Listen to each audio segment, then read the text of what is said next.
کو اختیار کریں اور تمام مینجمنٹ کو سنبھالے کہ کس طرح یہ جو 7 اور 14 سال آنے والے ہیں اس میں کس طرح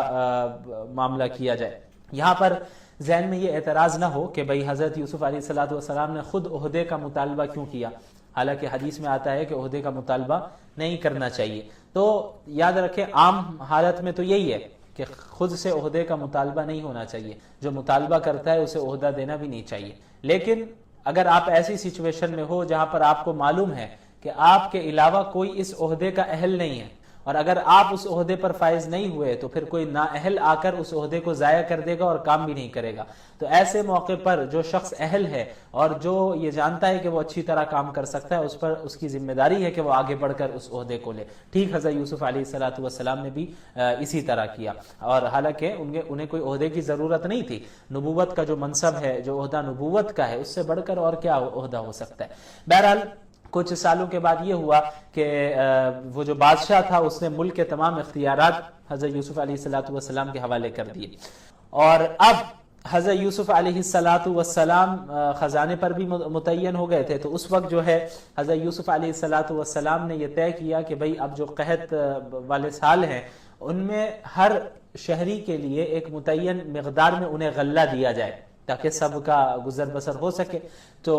اب دور دور سے لوگ آتے حضرت یوسف علیہ السلام کے پاس غلہ لینے کے لیے، تو حضرت یوسف علیہ السلام کا جو اصل خاندان تھا، ان کے جو بھائی تھے، وہ لوگ بھی آتے ہیں مصر، داخل ہوتے ہیں اب غلہ لینے کے لیے۔ تو جیسے ہی ان کے سارے بھائی آ جاتے ہیں، وہی بھائی جنہوں نے حضرت یوسف کو کنویں میں ڈالا تھا، تو جیسے ہی وہ سب آ جاتے ہیں تو حضرت یوسف علیہ السلام انہیں دیکھ کر پہچان جاتے ہیں کہ بھئی یہ تو وہی میرے بھائی ہیں سارے۔ لیکن وہ سارے بھائی حضرت یوسف کو دیکھ کر نہیں پہچانتے، کیونکہ ایک لمبا عرصہ تقریباً 40 سال کی مدت گزر چکی تھی، اور اس وقت حضرت یوسف بہت چھوٹے تھے، تو اب بڑے ہو گئے، اب مصر کے بادشاہ بن گئے، تو اب جو ہے وہ تو پہچان نہیں سکتے تھے، لیکن بھائی تو بڑے تھے، اس لیے حضرت یوسف جانتے تھے کہ بھئی ان کے بھائی کون ہیں۔ تو حضرت یوسف علیہ السلام نے اپنے بھائیوں کو دیکھا، ان کے سارے بھائی آئے ہوئے تھے، لیکن ان کا جو حقیقی بھائی تھا حضرت بنیامین جو تھے وہ نہیں آئے تھے۔ تو حضرت یوسف علیہ السلام نے اپنے سوتیلے بھائیوں سے پوچھا کہ بھئی تمہارے کتنے بھائی ہیں، تم کون ہو، اپنے بارے میں بتاؤ۔ تو وہ کہتے ہیں کہ ہمارا ایک اور بھائی ہے بنیامین، وہ ہمارے ساتھ ابھی نہیں آیا۔ تو بہرحال حضرت یوسف علیہ السلام ان سے کہہ دیتے کہ اگلی بار جب تم غلہ لینے آؤ تو بنیامین کو لیتے آنا، اپنے اس بھائی کو لیتے آنا، باپ شریک بھائی کو، اور اگر نہیں لے کر آؤ گے تو تمہیں ہم غلہ نہیں دیں گے۔ تو اب یہ لوگ پہنچتے ہیں اپنے والد کے پاس، حضرت یعقوب علیہ السلام کے پاس، اور ان کے پاس پہنچنے کے بعد کہتے ہیں کہ بھئی بادشاہ نے ایسا ایسا کہا ہے، تو اب ہمیں غلہ لینے جانا ہے، تو آپ جو ہے بنیامین کو ہمارے ساتھ دے دیجئے، ہم اس کی حفاظت کریں گے۔ تو حضرت یعقوب علیہ السلام کو پہلے ہی ایک بار صدمہ لگ چکا تھا حضرت یوسف کا، ان کے متعلق بھی انہوں نے یہی کہا تھا کہ ہم ان کی حفاظت کریں گے، لے جانے دیجئے۔ تو حضرت یعقوب ان سے کہتے ہیں کہ بھئی میں اس بار لے جانے نہیں دوں گا، تم نے پچھلے بار کیا کیا یوسف کے ساتھ، بنیامین کو نہیں لے جانے دوں گا۔ لیکن ان لوگوں نے جب بہت زیادہ اصرار کیا کہ نہیں ہمیں پھر غلہ نہیں ملے گا، اناج نہیں مل پائے گا، تو حضرت یعقوب علیہ السلام نے یہ کہا کہ ہم ایک شرط میں تمہیں دیں گے، وہ یہ ہے کہ تم پختہ وعدہ کرو ہم سے کہ تم بنیامین کی حفاظت کرو گے اور اسے لے کر آؤ گے۔ بہرحال حضرت یعقوب علیہ السلام بنیامین کو حوالے کر دیتے اپنے بھائیوں کے، اور وہ اپنے بیٹوں کے، اور تمام وہ بنیامین کے جو بھائی ہیں اور حضرت بنیامین، یہ سب روانہ ہوتے ہیں، دوبارہ مصر کی طرف جاتے ہیں غلہ لینے کے لیے۔ اب جب یہ لوگ داخل ہوتے ہیں تو یوسف علیہ السلام حضرت بنیامین کو قریب کر لیتے ہیں اور انہیں بتا دیتے ہیں کہ وہ یوسف ہے، اور یہ بتا دیتے ہیں کہ بھئی یہ جو کچھ کرتے آئے ہیں اس سے آپ غم زدہ نہ ہو، رنجیدہ نہ ہو۔ تو حضرت بنیامین چونکہ حضرت یوسف کے حقیقی بھائی تھے، باقی جو 10 بھائی تھے وہ سوتیلے بھائی تھے، تو حضرت بنیامین کو بتا دیتے ہیں کہ میں تمہارا بھائی ہوں، یوسف ہوں، اور حضرت یوسف علیہ السلام چاہتے ہیں کہ بنیامین کو اپنے پاس روک لیں۔ تو اس کے لیے وہ ایک تدبیر اختیار کرتے ہیں، وہ یہ تدبیر اختیار کرتے ہیں کہ تمام بھائیوں کو جب غلہ دے دیا گیا تو اپنے لوگوں سے حضرت یوسف علیہ السلام کہہ دیتے ہیں کہ بھئی بنیامین کے سامان میں جو غلہ ناپنے کا پیمانہ ہے، جو برتن ہے جس میں غلہ ناپا جاتا ہے، وہ برتن اس کے سامان میں ڈال دو۔ تو ایسے ہی کیا گیا، اور جب بھائی سارے جا رہے ہوتے ہیں واپس تو اب پیچھے سے آواز لگائی جاتی ہے کہ بھئی بادشاہ کا پیالہ جو ہے، برتن ہے، وہ چوری ہو گیا۔ بادشاہ کا جو پیمانہ ہے، غلہ ناپنے کا جو پیمانہ ہے، وہ چوری کر لیا گیا، رکو تم لوگ چور ہو۔ تو یہ سارے بھائی کہتے ہیں کہ بھائی ہم تو چور نہیں ہیں، آپ جانتے ہیں کہ ہم یہاں فساد پھیلانے کے لیے نہیں آئے۔ تو وہ کہتے ہیں کہ اگر تمہارے پاس سے یہ غلہ تمہارے غلے میں سے، تمہارے سامان میں سے اگر وہ پیمانہ نکل گیا، وہ برتن نکل گیا، تو پھر تم کیا کرو گے، اس کی سزا کیا ہونی چاہیے؟ تو سارے بھائی کہتے ہیں کہ بھائی اس کی سزا یہی ہوگی کہ جس نے چوری کیا ہے،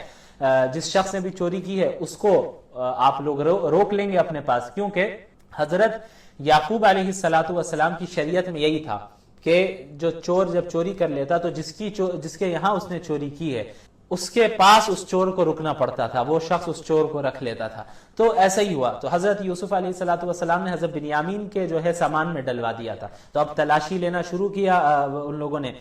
اور دیگر بھائیوں کے سامان کی پہلے تلاشی لی گئی، پھر اخیر میں حضرت بنیامین کے سامان کی تلاشی لی گئی، تو وہاں سے وہ پیمانہ نکل آیا، وہ برتن نکل آیا۔ تو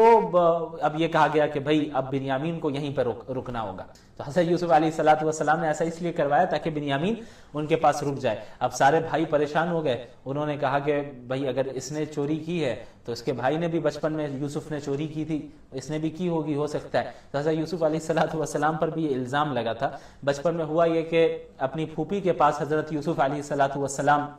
پرورش کے لیے بچپن میں گئے، تو ان کی جو پھوپھی تھی وہ حضرت یوسف سے بہت زیادہ محبت کرنے لگی، اور وہ نہیں چاہتی تھی کہ وہ ان کے پاس سے جائے۔ تو حضرت یعقوب علیہ السلام جب حضرت یوسف کو لینے کے لیے گئے اپنی بہن کے پاس، یعنی حضرت یوسف کی پھوپھی کے پاس، تو انہوں نے یہ تدبیر اختیار کی تھی کہ حضرت یوسف کے کمر سے پٹکا باندھ دیا اور یہ کہہ دیا کہ بھئی پٹکا چوری ہو گیا ہے، اور جب تلاشی لی گئی تو حضرت یوسف کے پاس سے وہ نکلا۔ تو اس طرح انہوں نے یہ تدبیر اختیار کی تاکہ یوسف ان کے پاس رک جائے علیہ السلام۔ لیکن بھائی جانتے تھے، حقیقت حال کا علم تھا ان کے پاس کہ یوسف نے چوری نہیں کی، لیکن پھر بھی یہاں پہ انہوں نے ایسا کہا کہ بنیامین نے اگر یہاں چوری کی ہے تو اس کے بھائی نے بھی بچپن میں چوری کی تھی، یوسف نے۔ بہرحال اب جو ہے یہ سارے بھائی التجا کرتے ہیں بادشاہ سے، یوسف علیہ السلام کے پاس ریکویسٹ پہ ریکویسٹ کرتے ہیں کہ بھئی آپ انہیں چھوڑ دیں، ہم 10 بھائیوں میں سے کسی کو لے لیجئے، بنیامین کو چھوڑ دیں، کیونکہ حضرت یعقوب نے وعدہ کیا تھا کہ پکا ارادہ کرو کہ واپس لے کر آؤ گے، اور اس طرح نہیں کرو گے جس طرح یوسف کے ساتھ تم نے کیا۔ اب تو یہ پریشان ہو گئے کہ بھئی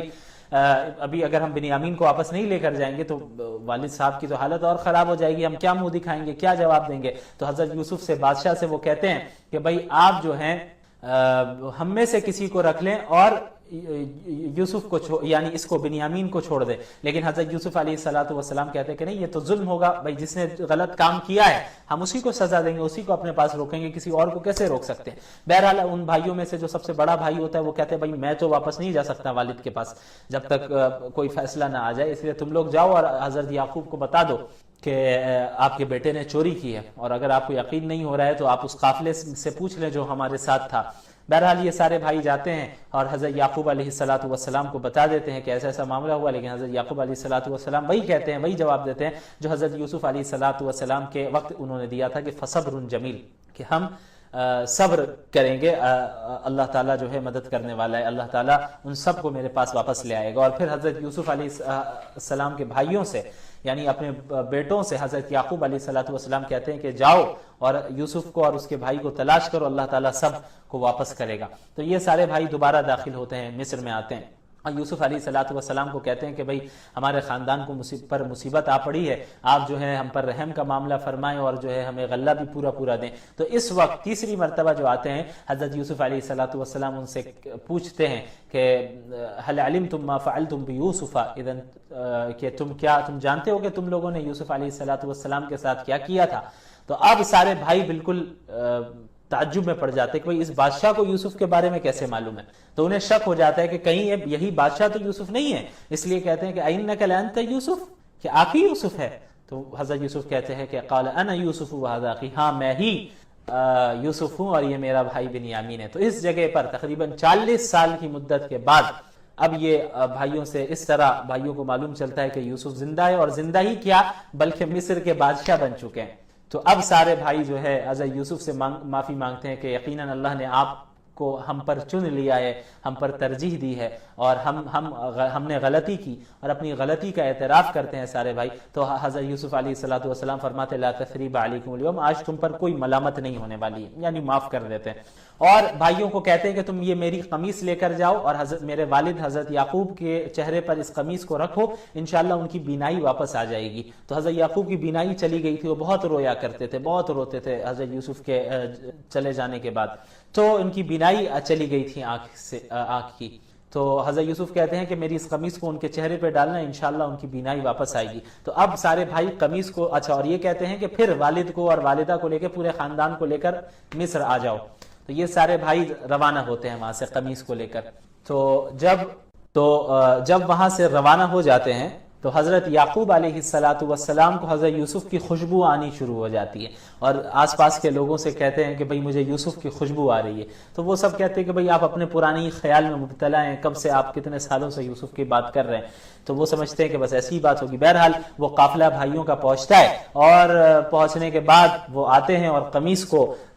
حضرت یعقوب کے چہرے پر ڈالتے ہیں، تو حضرت یعقوب کی جو بینائی ہوتی ہے آنکھوں کی وہ واپس آ جاتی ہے، اور پورا واقعہ بتاتے کہ کیا کیا ہوا، اور یوسف علیہ السلام مصر کے بادشاہ بن چکے ہیں۔ تو یعقوب علیہ السلام خود خوش ہوتے ہیں اور کہتے ہیں کہ کیا میں نے تمہیں نہیں کہا تھا کہ میں اللہ کے متعلق وہ جانتا ہوں جو تم نہیں جانتے۔ تو سارے بھائی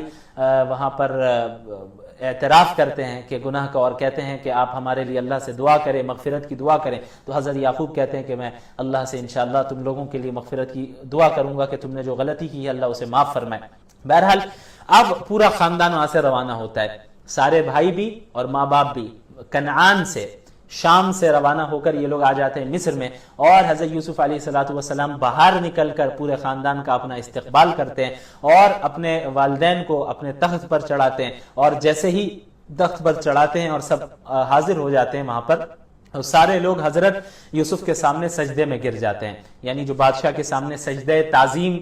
کیا جاتا تھا، تعظیم کا سجدہ، ان کی شریعت میں یہ جائز تھا، ہماری شریعت میں یہ جائز نہیں ہے، یعنی ہم کسی کو سجدہ نہیں کر سکتے سوائے اللہ رب العالمین کے۔ تو سارے لوگ سجدے میں چلے جاتے ہیں، تمام 11 بھائی بھی، جن میں ایک حقیقی بھائی ہے بنیامین، اور باقی 10 سوتیلے بھائی بھی، اور ماں باپ بھی سجدے میں گر جاتے ہیں حضرت یوسف کے سامنے۔ تو حضرت یوسف علیہ السلام اپنے والد کو کہتے ہیں حضرت یعقوب کو کہ یا ابت ھذا تأویل رؤیایا من قبل، کہ یہ جو ہے یہی میرے خواب کی تعبیر ہے، اے میرے والد یہی میرے خواب کی تعبیر ہے۔ یعنی 40 سال پہلے جو خواب دیکھا تھا کہ 11 ستارے اور ایک سورج اور ایک چاند مجھے سجدہ کر رہا ہے، تو وہ تعبیر اب پوری ہو رہی ہے، وہ خواب اب پورا ہو رہا ہے کہ سارے 11 بھائی جو ہے مصر کے بادشاہ یعنی حضرت یوسف کے سامنے جھکے ہوئے ہیں، اور حضرت یوسف کے جو والد ہیں اور والدہ ہے وہ بھی ان کے سامنے جھک گئی۔ تو یہ اتنا بڑا واقعہ ہے اور اتنا بہترین واقعہ ہے، اور یہ جیسا کہ میں نے بتایا تھا کہ یہودیوں کے سوال کی بنیاد پر یہ صورت نازل ہوئی۔ وہ سوال انہوں نے یہ کیا تھا کہ بنی اسرائیل مصر شام سے شفٹ ہو کر مصر کیسے آئے، تو آپ صلی اللہ علیہ وسلم پر پوری صورت نازل ہوئی اور اتنی ڈیٹیل کے ساتھ بتایا گیا کہ کس طرح بنی اسرائیل شفٹ ہو کر منتقل ہو کر مصر میں آئے، اور یہود خاموش ہو گئے۔ ظاہر ہے کہ ایسی بات بتائی گئی کہ آپ صلی اللہ علیہ وسلم نے حالانکہ کسی کتاب کو نہیں پڑھا، آپ صلی اللہ علیہ وسلم دیکھ کر کسی چیز کو پڑھنا نہیں جانتے تھے، کسی سے تعلیم حاصل نہیں کی، لیکن اتنی پورے قصے کو اتنی تفصیل کے ساتھ ڈیٹیل کے ساتھ بتایا، یہ اس بات کی دلیل ہے کہ آپ صلی اللہ علیہ وسلم سچے پکے نبی تھے، اور آپ صلی اللہ علیہ وسلم کا یہ اپنا کلام نہیں ہے۔ اسی لیے اللہ کے نبی صلی اللہ علیہ وسلم کے اسی صورت میں پھر آیت نمبر 102 میں اللہ تعالیٰ نے فرمایا ذَلِكَ مِنْ أَنْبَاءِ الْغَيْبِ نُوحِيهِ إِلَيْكَ وَمَا كُنْتَ لَدَيْهِمْ إِذْ أَجْمَعُوا أَمْرَهُمْ وَهُمْ يَمْكُرُونَ۔ یعنی جب یہ واقعہ ہو رہا تھا آپ تو اس وقت موجود نہیں تھے، لیکن ہم نے آپ کو اس کا علم دیا، ہم نے آپ کو اس کی خبر پہنچائی ہے۔ تو یہ آپ صلی اللہ علیہ وسلم کی نبوت کی دلیل ہے کہ آپ صلی اللہ علیہ وسلم نے ایک تاریخی واقعے کو اللہ رب العالمین کے وحی کے ذریعے ہم لوگوں تک پہنچایا ہے اس واقعے کو۔ تو یہ اس بات کی دلیل ہے کہ آپ سچے نبی تھے۔ اس کے بعد اس سورت کے آخر میں اللہ نے فرمایا لَقَدْ كَانَ فِي قَصَصِهِمْ عِبْرَةٌ لِأُولِي الْأَلْبَابِ، کہ ان کے قصے میں عقل مندوں کے لیے عبرت ہے اور نصیحت ہے۔ حضرت یوسف کے قصے سے ہمیں کتنا کچھ سیکھنے کو ملتا ہے کہ انسان کتنی بھی اس کی گہرائی میں اتر جائے اور اس پر غور کرتا رہے تو ایک ایک چیز نکلتی آئے گی اس سے۔ ایک لمبی مدت تک صبر کرنے کے بعد اللہ رب العالمین نے کتنا بڑا انعام ان حضرات کو دیا، اور ہمارا کیا معاملہ رہتا ہے کہ ذرا سا کوئی مسئلہ ہو ہم چاہتے ہیں کہ فوراً دعا ہو، فوراً قبول ہو جائے، فوراً دعا ہو فوراً قبول ہو جائے. لیکن آپ دیکھیں کتنی مشقتوں سے کتنی تکلیفوں سے انبیاء کو گزرنا پڑا, لیکن پھر آخر میں انجام جو ہے اچھا انجامی ہوتا ہے ایسے لوگوں کا. اس لیے ہمیں بھی صبر سے کام لینا ہے. بہرحال اس کے بعد سورۃ الرعد کی ابتدا ہوتی ہے. اس سورت میں اللہ تعالیٰ نے کائنات کی بہت ساری نشانیوں کا ذکر کیا ہے, جن میں سے ایک بہت بڑی نشانی بادلوں کی گرج اور اس کی چمک ہے, اسی کو الرعد کہتے ہیں. اس وجہ سے اس سورت کو سورۃ الرعد بھی کہا گیا ہے. اس میں اللہ تعالیٰ نے جو بنیادی اسلامی عقائد ہیں یعنی توحید, رسالت, قیامت, اس کو بیان کی اور اسلام پر ہونے والے, اللہ کے نبی پر ہونے والے اعتراضات کے جوابات دیے. تو اللہ نے سب سے پہلے اپنی قدرت کا بھی ذکر کیا, اللہ الذی رفع السماوات بغیر عمد ترونها, کہ یہاں اللہ تعالیٰ نے اپنی بڑی بڑی نشانیاں گنوائی کہ اللہ نے کس طرح زمین و آسمان کو بنایا اور اس کے بعد سورج کو, چاند کو مسخر کر دیا تمہارے لیے کہ سب ایک مستقل, ایک مخصوص اسپیڈ کے ساتھ, ایک مخصوص رفتار کے ساتھ آسمان میں یہ ساری چیزیں گردش کر رہی ہیں. اور اللہ تعالیٰ ہی کی وہ ذات ہے جس نے آسمانوں کو بغیر پلرز کے کھڑا کر رکھا ہے. اس کے بعد فرشتوں کا ذکر ہے, آیت نمبر 11 سورۃ الرعد, لہ معقبات من بین یدیہ ومن خلفہ یحفظونہ من امر اللہ. اس آیت میں یہ بتایا گیا ہے کہ اللہ تعالیٰ کے جو فرشتے ہیں ان کے ذریعے سے اللہ تعالیٰ بندوں کی حفاظت کرواتا ہے. فرشتے بندوں کی حفاظت بھی کرتے ہیں. ہاں, اس کا یہ مطلب نہیں کہ انسان جو بھی کرے اس کی حفاظت ہوتی رہے گی, نہیں, بلکہ ان اللہ لا یغیر ما بقوم حتی یغیروا ما بانفسہم, کہ جب کوئی بھی قوم اپنی حالت کو خود ہی نہیں بدلنا چاہے, بری حالت سے اچھی حالت میں خود ہی تبدیلی نہ لانا چاہے, تو پھر وہ اس کی مدد اللہ تعالیٰ نہیں کرتا اور اس کی حفاظت بھی نہیں ہوتی. اللہ تعالیٰ ایسے لوگوں کی مدد نہیں کرتا. اس کے بعد حق اور باطل کے درمیان فرق بتایا گیا ایک مثال دے کر, کہ جس طرح ایک سیلاب آئے اور سیلاب کا جو پانی آتا ہے تیزی کے ساتھ, اس میں میل کچیل بھی ہے اور اس میں جھاگ بھی ہوتی ہے. تو جھاگ اوپر ہوتی ہے تو بظاہر لگتا ہے کہ بھئی پانی کتنا اوپر آ گیا ہے, لیکن پھر جب جھاگ ختم ہو جاتی ہے تو پانی نیچے نظر آتا ہے اور جو مفید چیزیں ہوتی ہیں وہ باقی رہ جاتی ہیں, جھاگ ختم ہو جاتی ہے. اسی طرح حق اور باطل کا مسئلہ ہے. باطل آتا تو ہے تیزی کے ساتھ اور بظاہر رکھتا ہے کہ باطل جو ہے غالب آ رہا ہے اور حق دب رہا ہے, لیکن جس طرح جھاگ تیزی کے ساتھ ختم بھی ہو جاتی ہے ویسے ہی باطل بھی ختم ہو جاتا ہے اور حق باقی رہتا ہے, اور جو چیز انسان کو نفع پہنچانے والی ہے وہ چیز باقی رہتی ہے. اس کے بعد آیت نمبر 20 میں اللہ تعالیٰ نے متقین کے کئی سارے اوصاف گنائے ہیں. تقریباً یہاں پر متقین کے 8 اوصاف, ان کی 8 کوالٹیز کا ذکر کیا. الذین یوفون بعہد اللہ ولا ینقضون المیثاق, کہ سب سے پہلی چیز کہ وہ اللہ کے عہد کو, معاہدے کو پورا کرتے ہیں. جو معاہدہ اللہ کے ساتھ ہے کہ صرف اس کی عبادت کریں گے, نافرمانی نہیں کریں گے, اسے بھی پورا کرتے ہیں, اور جو معاہدات بندوں کے ساتھ ہوتے ہیں انہیں بھی پورا کرتے ہیں. اس کے بعد جن رشتے کو اللہ نے جوڑنے کا حکم دیا انہیں جوڑے رکھتے ہیں, اللہ سے ڈرتے رہتے ہیں, حساب کے بارے میں برے انجام سے ڈرتے ہیں کہ بھئی ہمارا حساب میں ہماری پکڑ نہ ہو جائے. اس کے علاوہ اللہ کی رضا کے لیے صبر سے کام لیتے ہیں. اس کے علاوہ نماز قائم کرتے ہیں. رزق جو اللہ نے دیا ہے اس سے خفیہ طور پر بھی اور علانیہ طور پر بھی اللہ کے راستے میں خرچ کرتے ہیں, اور بدسلوکی کا دفاع حسن سلوک سے دیتے ہیں, یعنی کوئی برے انداز سے پیش آ رہا ہے تو اس کے ساتھ وہ اچھے انداز سے پیش آتے ہیں. اس کے بعد اللہ کے نبی صلی اللہ علیہ وسلم پر جو اعتراضات کیے کفار نے, اس کا ذکر ہے کہ کس طرح فرمائشی معجزات کا مطالبہ کیا کرتے تھے, کفار کیا کرتے تھے, اس کا ذکر ہے. اس کے بعد اخیر میں اللہ کے نبی کو تسلی دی گئی ہے کہ وَيَقُولُ الَّذِينَ كَفَرُوا لَسْتَ مُرْسَلًا, کہ کفار یہ کہتے ہیں کہ آپ نبی نہیں ہیں. قل, آپ کہہ دیجئے, کفا باللہ شہیدا بینی وبینکم ومن عندہ علم الکتاب, ہمارے تمہارے درمیان اللہ اور جن کے پاس علم ہے کتاب کا, جو اہل علم ہے, جو علماء ہے, وہی گواہی کے لیے کافی ہیں, وہ گواہی دینے کے لیے کافی ہے کہ میں سچا نبی ہوں. بہرحال اس کے بعد سورۃ ابراہیم کی ابتدا ہوتی ہے. اس سورت میں حضرت ابراہیم کا واقعہ ہے, ان کا قصہ ہے, اس لیے اس سورت کو سورت ابراہیم کہتے ہیں. اس کی